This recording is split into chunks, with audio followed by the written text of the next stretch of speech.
just before time. Even when your heart is tired and broken, we have a Redeemer who loves us, protects us as we walk through the fire. He's lifted higher. Nothing can ever separate us from the love of God. Who's not awakened, his faith may be shaken. Holy through Jesus is freedom and eternity. Chaos, distractions, corruption, fear, rejection, and panic, the reckoning is here, manufactured divisions, the enemies within, evil exposed and down with winds. We walk through the fire, he's lifted higher. Nothing can ever separate us from the love of God. Who's not awakened, his faith may be shaken. Only through Jesus is freedom, eternity. Walk through the fire. Okay, better with the mic on. This is Bill Donahue with Discerning Truths. Welcome, everybody, whoever's here. I see people listening, a couple people comment. So thank you for whoever's here listening and commenting or not commenting. You're welcome here. So I stream Monday, Wednesday, and Friday at noon Pacific time. And Mondays and Wednesdays, I typically teach through a book of the Bible. Right now we're in Matthew. I'm in Matthew chapter 26 now for the third day. And, you know, I usually try to do a chapter a session, but to my defense, Matthew 26 is 75 verses long. It's a very long chapter, and it's full of content. So it just took me 3 times. I knew Matthew 24 would take longer because there's a lot of end time stuff where I was presenting ideas that are going to be either unfamiliar to many of my listeners or in conflict with other things they've been taught. And so I knew I'd take time with that one, but I thought 25 we went back on one chapter and 26 would be another one day, and it turned into a 3-day study. So welcome here and stick with us. If you're new here, I don't generally interact with the chat until after the study is over. But this chapter's been full of information. We saw Jesus and his disciples prepare for a Passover meal. We saw them complete most of the Passover meal, or a good portion of it, in the first two, in part 2. We get up to the what we now call communion, the breaking of the bread and the drinking of the wine, at part of the Passover, right? And then they don't finish the meal. If you understand just what a long day it is. And a lot of Christians have gone to a very abbreviated Passover meal, done as kind of like a, they sell tickets, and usually Messianic Jews will do a short version of a Passover meal for you. And you can go and attend. Might take a couple hours. A full Orthodox Passover meal is an evening. It is well into it. And if you're butchering an animal at sundown and then have to cook it and prepare it, it's very easy for, by the time they're at this point in the meal where Jesus says, given the blessing, they sang some hymns. He's done the breaking of the bread. He drank the third cup of wine called the cup of redemption, explained the new covenant. It would easily be after 10 p.m. It may be after midnight. And they take a break from the upper room and they go walk on a cool of the evening out on the Mount of Olives. Okay? Now, Peter's denial is predicted here in this. Jesus keeps teaching as he goes out on the Mount of Olives. And at the base of the Mount of Olives is a garden called the Garden of Gethsemane. You can go to Israel and visit it today, right? And Jesus prays 3 times to the Father, take this cup from my hand if there's any other way. If there's any other way for men to be saved, let's use that plan, because Jesus is aware of what's coming for him. And I think what he is really worried about is being separated from the Father and the Holy Spirit. I mean, torture and crucifixion is no walk in the park, and it's serious torment to be put through. But I think it pales in comparison to being, just think of Jesus as a man momentarily and not as a divine being. But I mean, he is both. But as a man, since he was in the womb of Mary, he has known nothing except for perfect fellowship with the Father and the Holy Spirit. He is about to become sin and be cut off from them. I mean, I think that pales in comparison. The crucifixion pales in comparison when compared to that kind of dread. And I think that's really where it is. And he's sweating blood. And he's asked his disciples to stay awake with them and to, help him through this really trying time. And they keep falling asleep. And it's real easy to get critical of the disciples for this. I can certainly do it. But you have to realize they probably worked all day.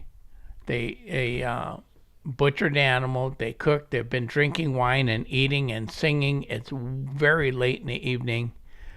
And Jesus asked them to wait for them. They probably sat down underneath a tree.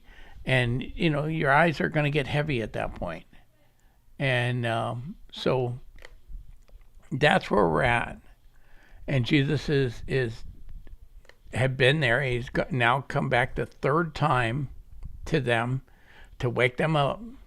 And the 3rd time, it doesn't say for sure they're sleeping. I think it's implied that they fell back asleep a 3rd time, but they may not have been asleep.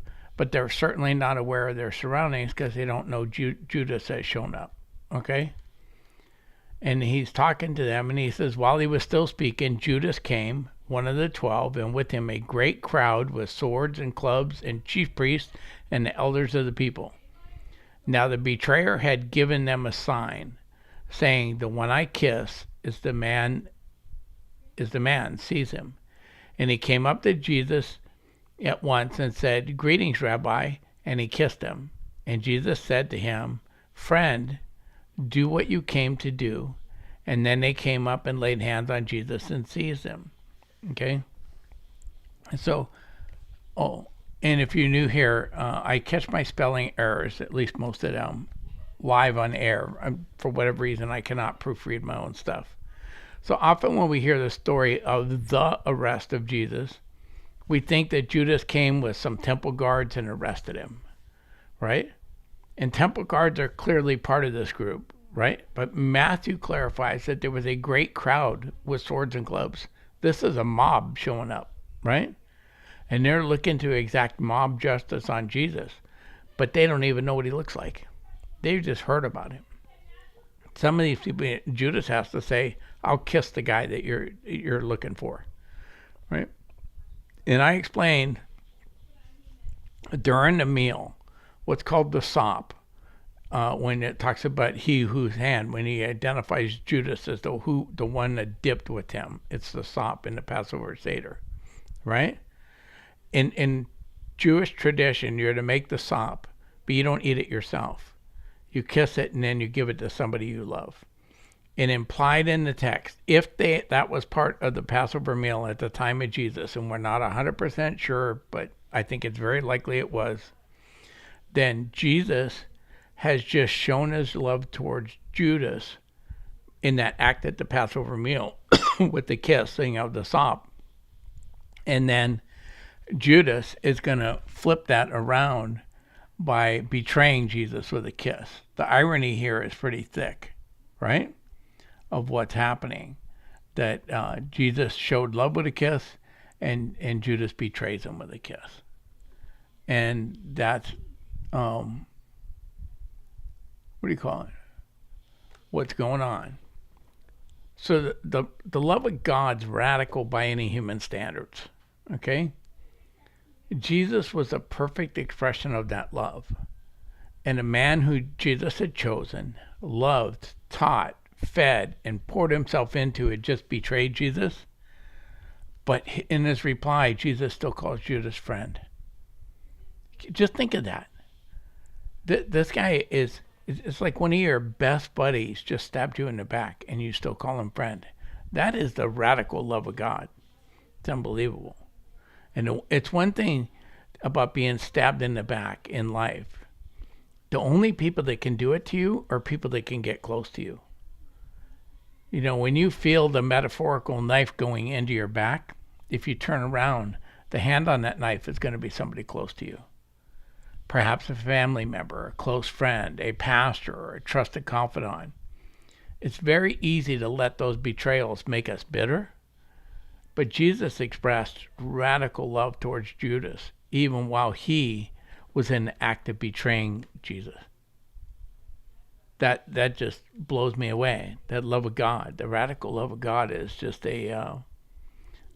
it's all through the Scripture, and it is beyond my comprehension. I would love to one day be able to get to that level of radical love. I know somebody who was abused by her father and ultimately prayed for her father's salvation at the end and cared for him when he couldn't care for himself and did all that.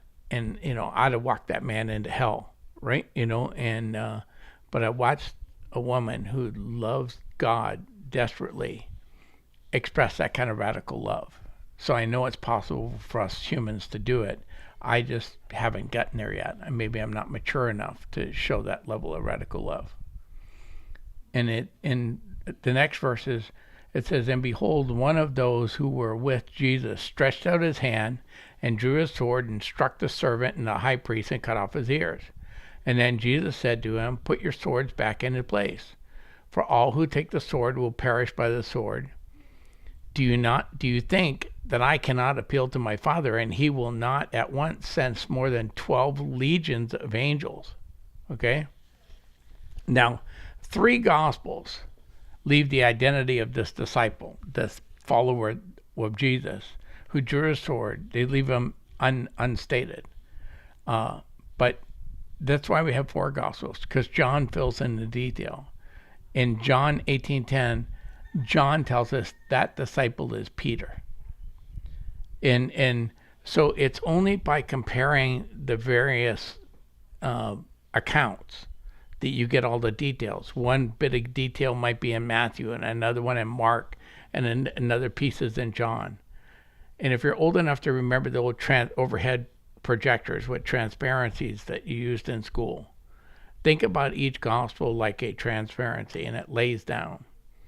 And then when you set the second gospel on top of it, it's another transparency, and some of the images are the same and some are different. And then you add another one, and with each transparency you put on there, the picture becomes more defined. And that's the way the Gospels work. And then when you add in the epistles and the other books, and you add in the Old Testament, the picture just gets clearer and clearer. And that's what's going on here. So, like I said, 3 of the Gospel writers decided to leave Peter's name out of the account. And John, now he's telling on Peter, right? And it's an important fact in the gospel that Jesus laid down his life willingly. In John 10:18 and 15:13 and 19:10, John really puts us forward that nobody could take his life, that Jesus laid it down willingly. And this scene proves that Jesus could have stopped anyone attempting to take him by force. All he had to do is speak and they would have fallen over backwards. And you read that in another gospel also, right? He could have appealed to his Father. There'd have been legions of angels. One angel, who I happen to think is the angel of the Lord, who I think is the pre-incarnate Christ, but one angel killed 186,000 Assyrians after dinner one night back in the Old Testament. Imagine what legions of angels could do to humans. And he says, do you not think if I wanted to stop this, if I wasn't willing to do the will of my Father, that I couldn't appeal to my Father and He'd send legions to help me. To let you know, He laid down His life willingly for us. I know He was obedient unto death. Right? And the idea that there are legions of angels at God's disposal might be an allusion back to Daniel 7, 9, and 10. And why this is, I'm going to explain why this is important in a minute. As I looked, thrones were placed, and the Ancient of Days, that's clearly God the Father, took his seat. His clothing was white as snow, and his head was like pure wool. His throne was a fiery flame, and the wheels of it burning fire. A stream of fire issued and came out from before him, and 1,000,000 served him, and 10,000 times 10,000 stood before him. That's a big number. And the court sat in judgment, and the books were open. And why this is important is because look at where it comes from. Daniel 7, 9, and 10. And what happens in Daniel 7, verses 13 and 14, is the Son of Man joins that group and is given an eternal kingdom. And and given glory and all honor and all that stuff. And Jesus is going to come into that eternal kingdom through his death and resurrection. So we're approaching the death and resurrection, and Jesus is pulling you right back into Daniel 7 and going, see, this is from here, people. Pay attention.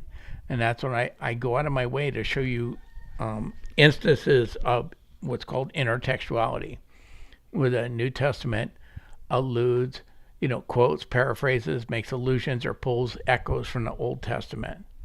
And it's not just New Testament versus Old Testament. Later Old Testament writers do the same thing with earlier ones. But that intertextuality goes all through Scripture.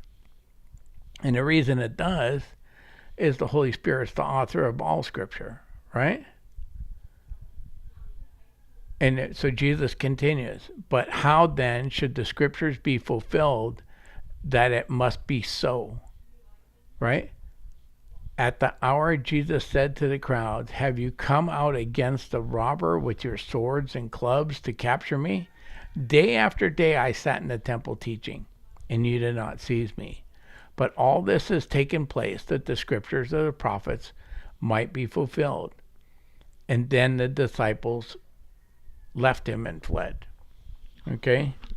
So remember a few minutes in our last study, Peter's going, they might deny you, I never will. And other disciples go, yeah, we're the same way as Peter, we'll never abandon you. They abandoned him right here. Okay? So when you go back and you're looking in the Old Testament for the idea that the Messiah would be killed, it's really, you see this idea of the suffering servant, it's especially clear in Isaiah 50 to 55. Okay? It definitely implies torture, right? And to the point, like we never hear in the New Testament that they pulled out Jesus' beard with their fist. You learn that in Isaiah 50 verse 6. Okay? That's what happened. They reached up with their hands and yanked his beard out. Okay? So those 5 chapters really present the Messiah as the suffering servant. Psalm 22 is written from the perspective of a man hanging on a cross. It describes what's going on in his body in great detail, very accurately, and was written by David at a time where crucifixion wasn't known to be practiced in the world. And Zechariah 12:10 speaks about the one whom they have pierced, that they're going to mourn for him like one mourns for an only son. And then when it talks about the one whom they should pierce, it's God who is speaking, so they're going to look at me, right, whom they have pierced. So it's interesting the change in pronouns in Zechariah 10, 12, 11, and 10, and Zechariah 12, 10, and 11. The pronouns change from God speaking to speak the Son's, and it's kind of an interesting connection showing that the Son is God. And then in Daniel 9:26 might be the most explicit statement about the Messiah being killed. And it says, after 62 weeks, an anointed one. Anointed one means Messiah or Christ. That's literally what those words mean. An anointed one shall be cut off and shall have nothing. And the people of the prince who is to come shall destroy the city and the sanctuary. Its end shall come with a flood, and there shall be war and desolations and things. So we're doing 70 weeks of Daniel. It's 62 of those weeks. So these events happen after the 62 weeks is up, but before the 70th, right? It's 7 and 62. So it's 69 weeks is basically being completed here. The other verses talked about the 7 weeks.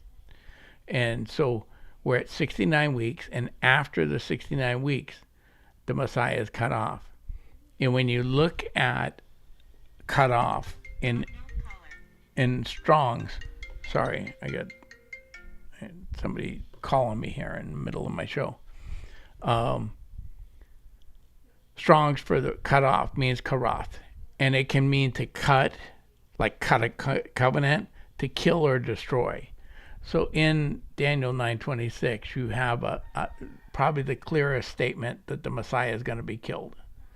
But it's all implied in the Old Testament. There's not one passage that explicitly says he's going to die. But I think when you start looking through all the passages, you get that feeling. And then the other Old Testament allusion that in this passage is about the disciples abandoning Jesus. Okay? It's from Psalm 88:8. You have caused my companions to shun me. You have made me a horror to them. I am shut up in so that I cannot escape. And in Psalm 88:18, you have caused my beloved and my friend to shun me. My companions have become my darkness. So here in Psalm 88, it's talking about the friends of the Messiah abandoning him.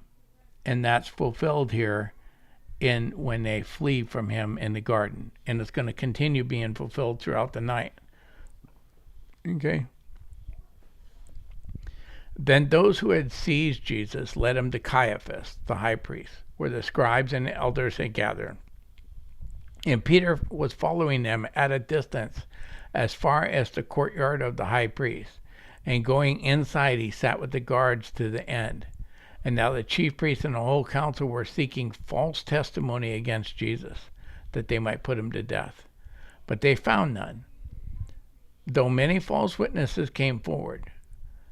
At least 2 came forward and said, this man said, I'm able to destroy the temple of God and rebuild it in 3 days. And the high priest stood up and said, have you no answer to make? What is it that these men testify against you? Okay. Now, God used the strangest people in the Bible to confirm that Jesus was without sin. Pilate will state, I find no guilt in this man, in Luke 23:4. But had the chief priest and the whole council here believed that Jesus was a sinner, or that they could mount a legitimate case against him for some sin, then they wouldn't be seeking false testimony against Jesus that they might put him to death. They'd be seeking true testimony. The fact that they're out looking for false testimony means that they know he's innocent. Their acknowledgement that they needed false testimony shows that Jesus was innocent. And then Herod Antipas, when Jesus in a little later is going to go through a trial before Herod, or be sent to Herod to decide what to do with him. And he's going to find him harmless. And that's in Luke 23:8-12. And Pilate's wife will say that Jesus is innocent in Matthew 27:19. The thief on the cross will affirm the innocence of Jesus in Luke 23:40-43. Even the remorse of Judas will be because he not breathed, he shed, betrayed. He betrayed. Wow, Bill. He betrayed innocent blood. And that's Matthew 27, 3-5. So, yeah. When I'm done, these corrections and the typos, I will make that available to you. But sorry, it's just something that frustrates me to no end, but I haven't found a solution to it yet. And then it's clear from the text that many false witnesses came forward. They wanted false testimony. They had many false witnesses came forward, but for some unstated reason, despite the fact that they were looking for false testimony and they had false witnesses came forward, they said they found none. So that would seem to mean that the false witnesses, that they were so bad that even these people that want to believe them, they have a confirmation bias to want to believe bad things about Jesus. Their testimony is so bad that they're going, yeah, even we can't buy this stuff, right? Now, we've seen false witnesses in recent years, right? And it's almost immediately clear that they're lying. Now, some people, because they have a bias, believe the lies. But a lot of times when you follow the trials and political trials of recent years, you can see people are lying.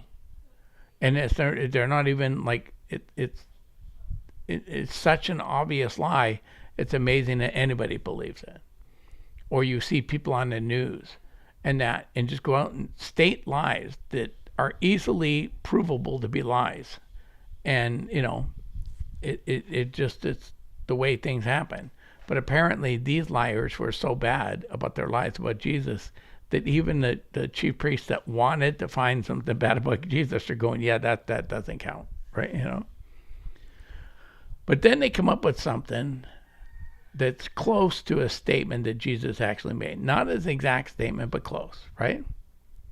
And they think they have found a charge they can make stick with them. Not actually a crime to say I can destroy the temple and build it up in 3 days. That's just bragging or whatever, right? It's not a crime. But they're going to use this non-crime as a crime, right? And they're going to convict him that somehow this statement is like treason, okay? At least religious treason. And then, of course, when the statement by Jesus they use is taken in context, he's speaking about his body as the temple of God. He even explains that. The destruction of the metaphorical temple will be his physical death and the rebuilding it his resurrection. But they take his words out of context, right? And they say, you were talking about destroying this building and building it back up. And they use that out of context quote as a pretext to claim he was talking about a physical assault on the Jewish temple. Any of this sound like modern history to you, where somebody takes a quote out of context and uses it as a pretext to claim somebody said something they didn't actually say? This is what's going on here in Jesus, right? Some things never change. How many examples can you think of when that's been done recently, right? In very, very recent history. It's gone on all throughout history. Some of you may have friends and we've had that kind of experience with friends, and it's not just on some abstract like political level or public level. Very close, where somebody takes something you actually said and twist it to mean something you never really said. And then 63-68 says, but Jesus remained silent. And the high priest said to him, I adjure you by the living God, tell us if you are the Christ, the Son of God. And Jesus said to him, you have said so. But I tell you, from now on, you will see the Son of Man seated on the right hand of power and coming on clouds of heaven. And then the high priest tore his robes and said, he has uttered blasphemy. What further witnesses do we need? You have now heard his blasphemy. What is your judgment? And they answered him, he deserves death. And then they spit in his face and they struck him. And some slapped him, saying, prophesy to us, you Christ. Who is it that struck you? Now, Jesus remained silent to fulfill a prophecy in Isaiah 53:7. And it says, he was oppressed and he was afflicted, yet he opened not his mouth. Like a lamb that is led to the slaughter, and a sheep that before his shearers is silent, so he opened not his mouth. So Jesus remaining silent is fulfilling that prophecy. And then the high priest gets right to the point, right? He challenges Jesus. Tell us if you are the Christ, the Son of God. And the answer from Jesus starts out with, you have said so, right? And you might say, well, Jesus isn't admitting it.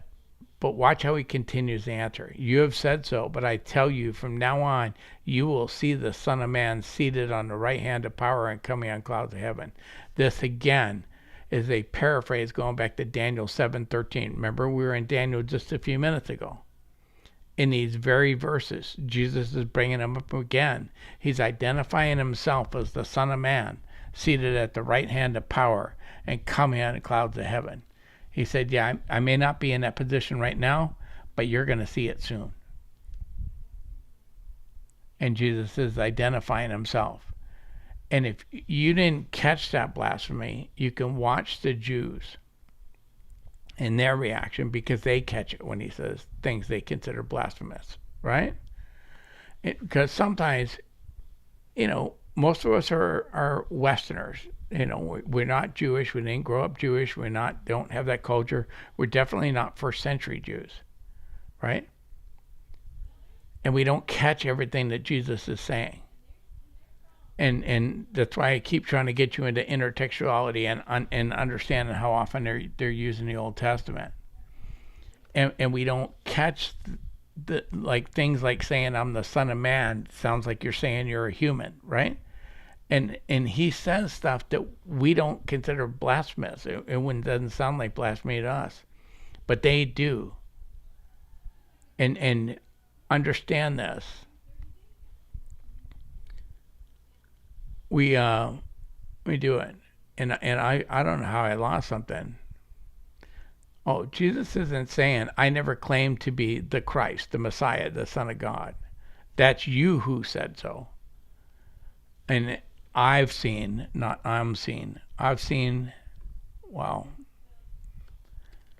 two typos right back to back. I've seen people try to interpret his words to say that, right? Jesus continues his answer by paraphrasing Daniel 7:13-14. He is boldly affirming that he is the long-awaited Messiah who will have an eternal kingdom given to him by the Father. The reaction of the high priest, wow, Bill, you did good here, tells you that he understood what Jesus was claiming about himself, and the high priest considered that claim to be blasphemous. And honestly, if Jesus wasn't the Messiah, it would have been blasphemous. They didn't believe he was the Messiah, so, the claim of blasphemy is true. The problem is, the claim of blasphemy is not going to sell well with the Roman Empire, okay? Now, I'll give you another example of this, where I've seen numerous Christian writers miss an Old Testament allusion in what's going on. And it's in John 10:24-25. And the Jews are asking Jesus to say plainly if he is the Christ, the Messiah, the Anointed One. He responds, I told you and you do not believe. Okay? That should be clear enough that Jesus is claiming to be the Son of Man. Wow. But he continues by claiming that he is one with the Father in John 10:30. And they understood that he is claiming to be God, so they pick up stones to stone him in John 10:31. He says, he prays at one other time that he's waiting for us to become one with him like he is with the Father. And people go, see, Jesus isn't claiming divinity here. It's you don't understand what he's saying, because they understood that he was claiming to be God, right? But when they go to stone him, Jesus questions why they're going to stone him, and they affirm that he just claimed to be God. And that's John 10:30 and 32. Then Jesus alludes to an Old Testament passage that they interpret as God referring to Jewish leaders as gods. And it's from Psalm 82:6 in his reply, right? And Jesus isn't saying, "Oh, you've misunderstood me. I'm no more God than your Jewish leaders." John has spent his gospel more than any other gospel showing that Jesus is God in human flesh. He starts that way. He shows miracles all through his gospel that prove Jesus is God in human flesh, his control over nature, his control over death, disease, and he lists these things. It's all aimed at it. John didn't just forget what he was arguing and have Jesus say in John 10, "Oh, I'm not really God. I'm no more God than your Jewish leaders," right? That's not what he's saying. If you read Psalm 82, it's a divine council scene. You have the God coming into the divine council, a bunch of celestial beings, these gods, not Jewish leaders, these gods who were given the charge. They're not gods in the sense that they're equal with God. They are celestial beings, but Elohim, which is being translated gods here. And he's going to walk in there and judge them for their failures. And he's going to tell them, "You're going to die like men for your failures." And in Psalm 82, by doing this, Jesus is identifying himself as that Lord of that divine council. And they understand what he's saying. You can tell that they understood that he was claiming to be God, the Lord of that divine council, because they immediately seek to arrest him for that claim in John 10:39. If Jesus was saying, "No, you misunderstood me. I'm no more gods than your Jewish leaders," then there wouldn't be any reason to arrest him. And that's what I mean about missing these allusions to Old Testament and how people get interpretations. And on that passage, you could probably look up 50 commentaries, and 48 or 49 of them will give you a different interpretation of Psalm 82 and tell you that God's there does refer to Jewish leaders. If it does, then they got to deal with John 10, but none of those commentaries do. Okay? And then 69 to 75, it says, "Now Peter was sitting outside the courtyard, and a servant girl came to him and said, 'You also were with Jesus the Galilean.' But he denied it before them all, saying, 'I do not know what you mean.'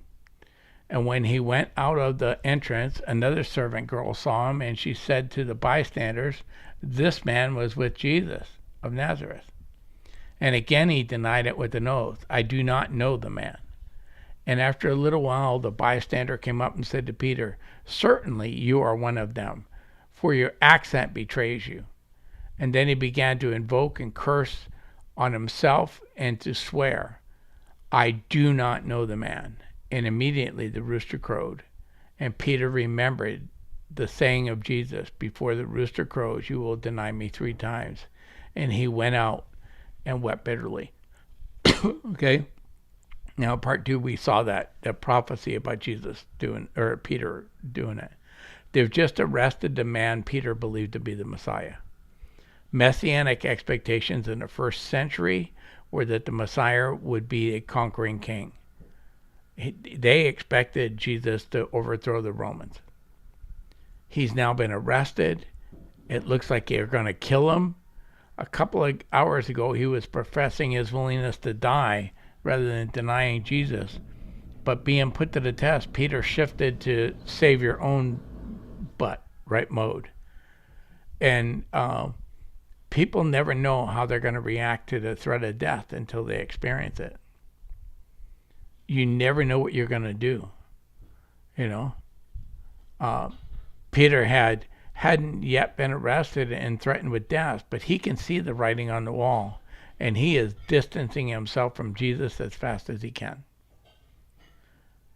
Now you'll see this in life, in people that think they will stand up, and then suddenly things get tough, and those people that look like they were going to be the strongest and standing next to you disappear the fastest. And Peter's there. This is an example to us, right? Because Peter does the same thing. Then But sometimes we react badly when something happens that causes us to get our thinking straight again, right?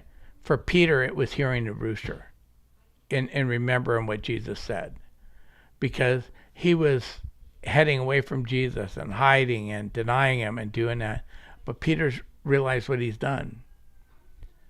He gets to the point where he's weeping bitterly. He doesn't come back in and go, "Hey, yeah, I'm one of his buddies. Arrest me too." But he really is in a repentant state. He's weeping bitterly over the idea that of what he just did. And that happens to a lot of us. We do something really stupid, and then something will like slap you back into reality. Now, I wanted to talk about these trials a little bit because it's commonly alleged that the trials that Jesus is going to go to, like this first one where they're doing it, are a violation of Jewish law. And here's the issue. People that say we don't know what the law was in the first century because the Mishnah wasn't compiled to the second century and the Talmud until the 3rd and 4th centuries. I'm going to suggest to you that the Mishnah and Talmud weren't pulled out of thin air, that they're built on oral tradition and that stuff. And just like the Passover Seder stuff that is recorded later in the Talmud, right, in the Mishnah, what they're doing, and people say, well, we don't know if they had those traditions in the first century because we don't have a thing. I think it's a logical inference that if they're writing down their traditions and their rules in the second century, those likely were the same rules they had in the first century, or at least close to the same rules. And in the Mishnah, you're not allowed to hold a trial at night. And the Gospel of Mark, Matthew, and John depict the main sessions occurring at night, right? Now, Mishnah Sanhedrin 4:1 states that let a capital offense be tried during the day, but suspended at night. They do not judge on the eve of the Sabbath nor on the eve of a festival. This rule ensures deliberation and prevents hasty judgments. Okay? They are trying Jesus at night on the eve of a festival, Passover, right? I'm suggesting it's actually Passover, but as they celebrate Passover, this would be the eve of Passover, right? And so they think that is, you get the violation that it's doing at night. It's held on the eve of Passover. They lack of agreeing witnesses and the use of false testimony. Remember, we just saw they were seeking false testimony. Witnesses conflict on the temple charge, and you see that in Mark 14:57 and 59, which violates Deuteronomy 17:6, requiring 2 agreeing witnesses in Mishnah Sanhedrin 5:1. So the fact that the witnesses conflict with each other means the witness testimony gets thrown out. You need 2 witnesses that agree on the facts, and they don't have them. You have conviction based on a confession alone, and Jesus' affirmation leads to condemnation without corroborating witnesses, violating the Mishnah Sanhedrin. The confessions are not admissible as the sole evidence, and that's in Tosafah Shabbat 3.8, right? Reinforces that idea that you can't just get, somebody to confess and that's sufficient. It has to be corroborated with evidence. And you're not allowed to do physical abuse during the trial, right?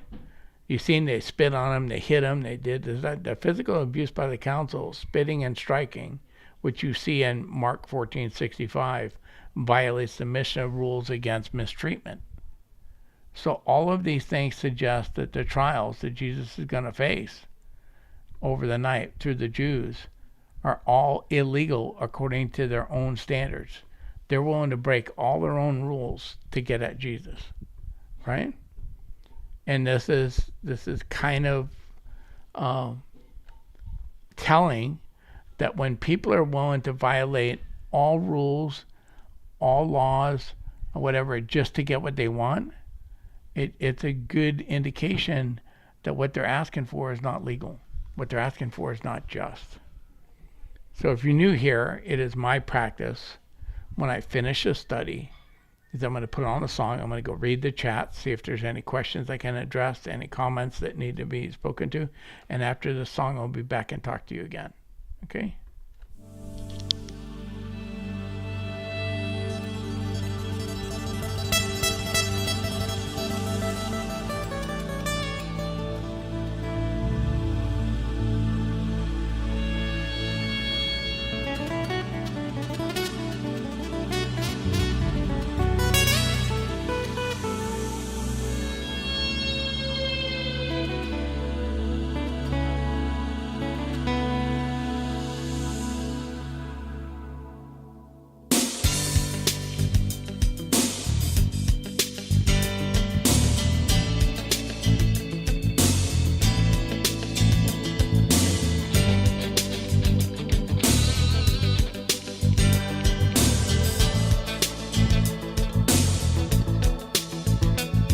Behold, bless ye the Lord, all ye servants of the Lord Most High, which by day and night, standing in the light, in the temple of the Lord.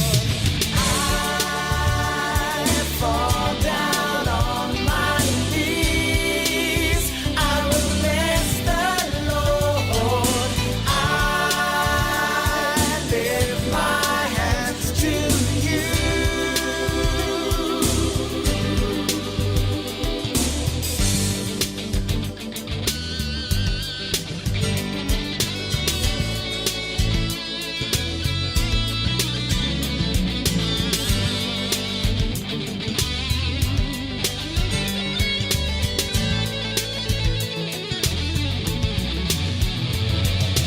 You will never leave. You are always standing by my side. When men cast their eyes and when troubles rise, you are always there. I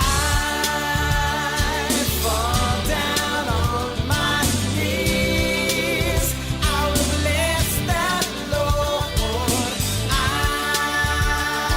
lift my hands to you.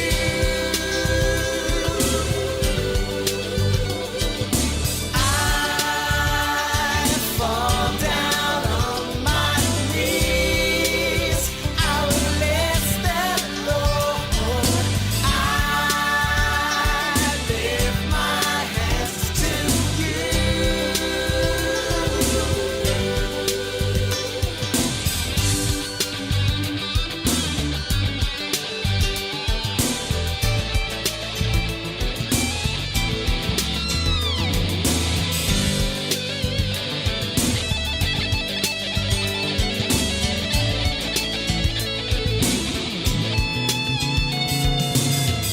All I ever need, Jesus, you have set me free. I will worship you alone. You will come to take me home. You are all I ever need. Jesus, you have set me free. I will worship you alone. You will come to take me home. You are all I ever You are all I need. need. Jesus, you have set me You set me free. I will worship you I will alone. worship you. You will come to take me home. I fall down on my knees. I will bless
Okay, I love that Michael did multiple versions of these.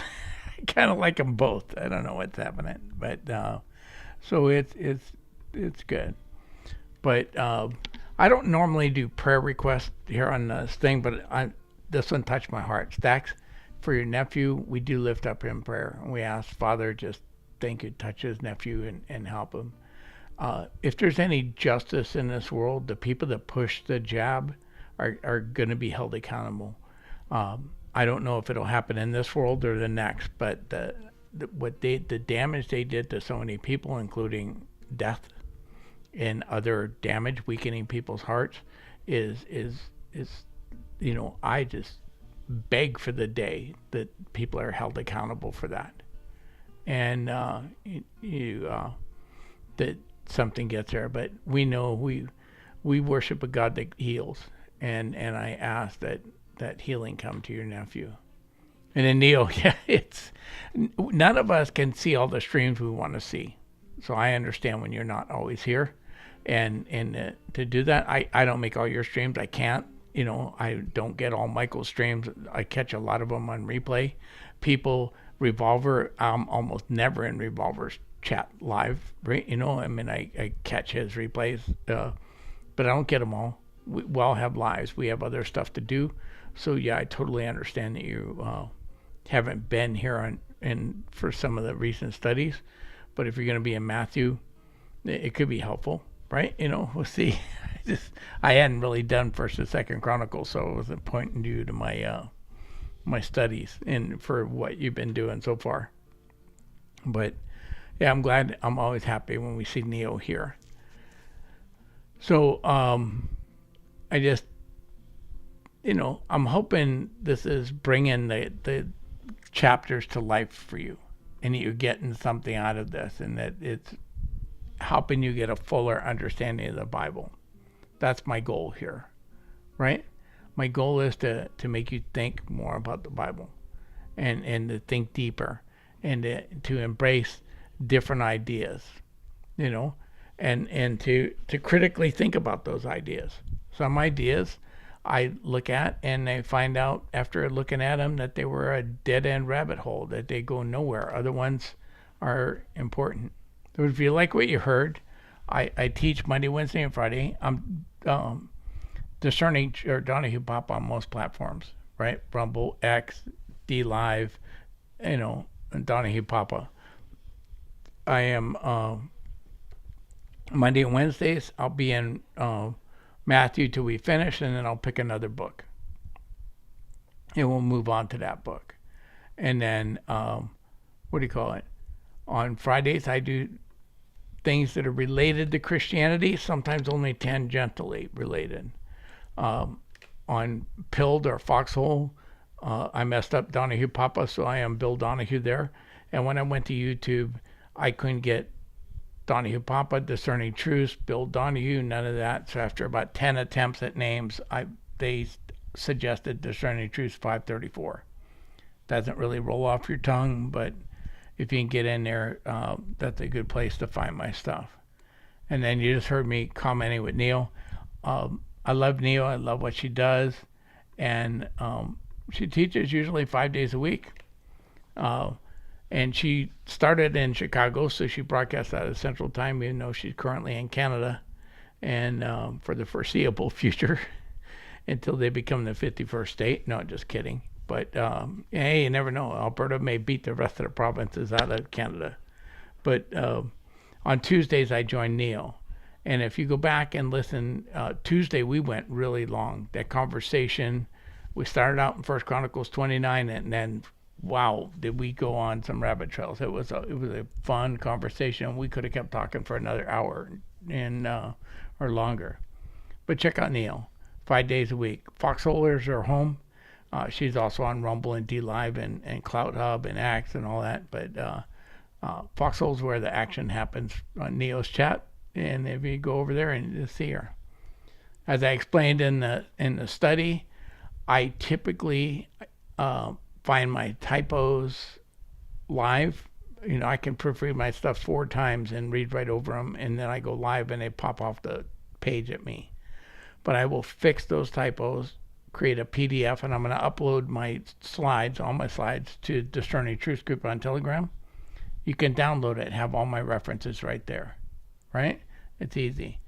If you have a question, if you're listening on replay and you have a question or a comment, email me, bill@discerningtruth.com. A lot of times, emails that come to me or subjects will lead to a Friday stream. Okay? That's what happened for this Friday. A conversation with Neil, a minor comment that happened on Tuesday is going to probably lead to next Friday, a week from Friday stuff. But replays are important. I get more views on replay when I look at the stats than I ever do live. And Rumble lets me arrange my replays in channels. So like I have a channel called New Testament Books where this is going to be in. There's one Old Testament books. There's the Freaky Friday when I talk about subjects that don't fit in any other one. There's a Start Here channel. There's 14 channels on Rumble. The problem with Rumble is they want you to like each individual channel. So if you go in there and you like New Testament books today, if you can go back into Donahue Papa and find Start Here and like Freaky Fridays and do all that, you only have to do it 14 times. But that helps me with the algorithm. Now, YouTube, as much as I complain about them, the one good thing on YouTube for me is playlists. Because playlists function like channels, but they're not separate. They're all under Discerning Truth 534. And I can have as many playlists as I want.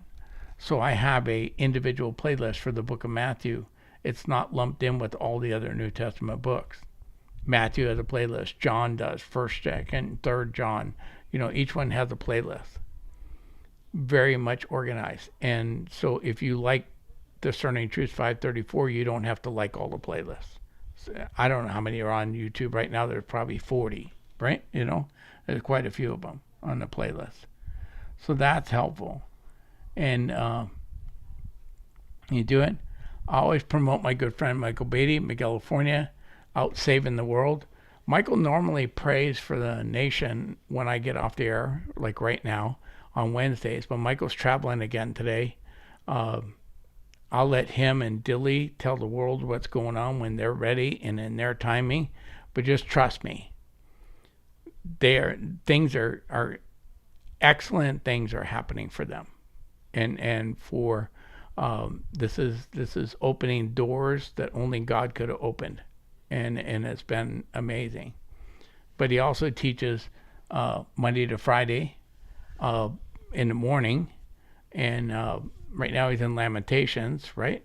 Kind of fun book. Lamentations tells you right off the bat it's kind of got a rough theme. And then on Sunday his wife Linda joins him, and they teach through the Psalms. Great way to start your day with Michael.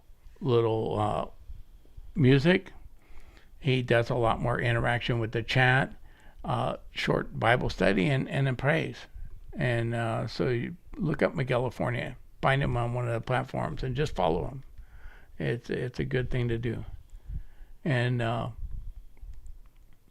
so with that, I'm going to talk to you about Friday.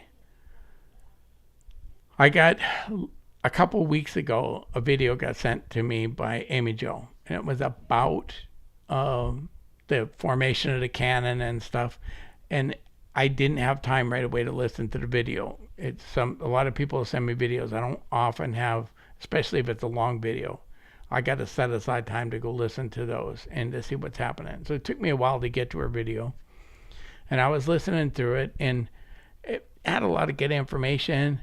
It was very much, even though they didn't identify as King James only, they were definitely said some things that let me believe that that's kind of their position, that they believe God so protected his word in every translation and all the punctuation that it finally got to the King James. So I was going to have some issues with the presentation, but it was factually pretty solid. And then he mentioned, kind of out of the blue, Jesus having founded a church in Glastonbury, England, or something to that effect. And I'm familiar with those stories, and Jesus and Joseph Arimathea, that supposedly Jesus' stepfather Joseph died somewhere in Jesus' youth after age 12, and that Joseph Arimathea is supposedly the uncle of Mary, and he takes over. Mary and Jesus become wards of Joseph Arimathea, and that Joseph Arimathea is supposedly the minister of tin mining for the Roman Empire and traveled to Britain for that tin merchant issue, and that Jesus went with them. They supposedly built a house to live in on the Glastonbury Plain, and that house was later the site of a church and became the Glastonbury Abbey, and that after Jesus' death, Joseph Arimathea supposedly took the cup that Jesus used as the Last Supper and collected the blood of Jesus, and that if you drank from that cup, it healed you, and that becomes the Holy Grail. So he didn't give all that detail. He just made a real short allusion to Jesus in Glastonbury, and it triggered my mind, and I said, well, that'd be interesting Friday. Let me go back and do a study and kind of look at those subjects. Where did those ideas come from? Is there any factual basis to them, or is this all like mythology? What's going on? Friday's going to be long because it took me a long time just to describe Friday's stream. It's going to take me a while. So if you come Friday, my stream will not be an hour. It's going to be longer than that. I would think at least hour and a half, might be longer for me to get through all that information. And then another thing, yesterday when I was having a conversation with Neil, we had a short mention to the fact that annihilationism is one view that some Christians hold, that it's not eternal conscious torture. It is ultimate judgment, that it's ultimately a annihilation. And I thought that might be a good subject for another Friday. So I'm trying to look at all the verses that are used to defend each position and see if I can reconcile them. And if I get that done for a week from Friday, that'll be that Friday. So that's what I mean is Friday broadcasts are related to Christianity, but they're not right out of a book, let's say. So those are two that are coming up, these two, this Friday and next Friday, and hopefully next Friday. I have this Friday's ready. I don't know that I'll be ready, but if I am, that'll be next Friday's. So with that, I'm going to get out of here, and God willing, I will be back here on Friday, and we'll talk about all this crazy stuff of Jesus in Britain and Joseph Arimathea and what that's about.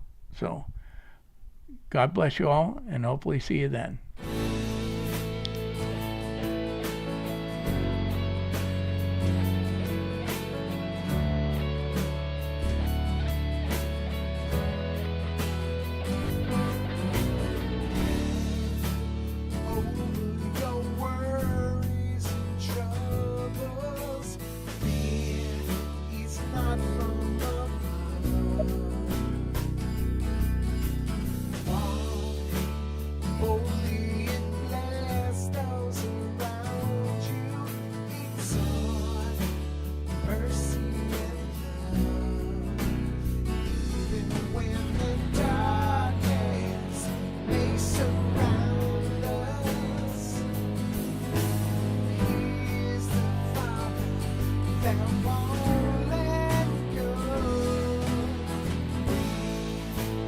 Walk through